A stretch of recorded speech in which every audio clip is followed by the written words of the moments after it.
The memory verse for this week is Proverbs 11:2 from the NLT. It's pride leads to disgrace, but with humility comes wisdom. Now here's how the game is going to work.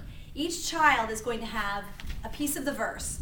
It probably won't be on a sticky note. It'll probably be more on the pages like this, all cut out with a piece of tape for them to use to stick it onto the wall. This is going to be kind of like pin the tail on the donkey, but there's no donkey and there's no tails.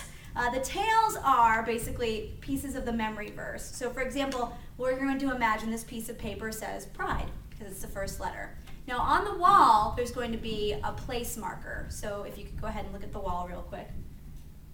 There's a place marker there. Okay, so back to me. The first person in line has the first word of the verse. They're going to be blindfolded. All right, so we're going to pretend that I'm blindfolded. The person standing directly behind them is going to spin them a couple of times, and then it's going to direct them as to where to walk. So they can say forward, they can say up, they can say down, they can say right, they can say left. So for right now, I'm going to walk slowly forward, and the person behind them is going to direct them. So Allie, where should I go? Straight, forward, right, up, forward, forward, and right. Perfect.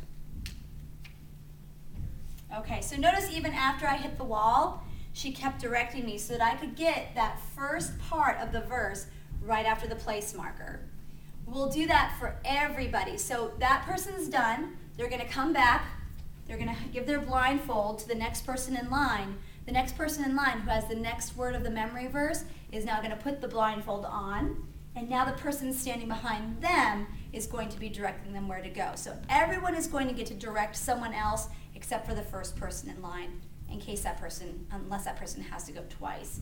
Now, the girls are going to be playing this game at the very back of the room, because that's where there's lots of wall space. Then we can have two teams going at the same time. The boys are going to be playing it on the wall directly to the right as you walk into the room. That's where those trees are. That'll be a good spot for them to play it. And I'll point those spots out if anybody has any questions.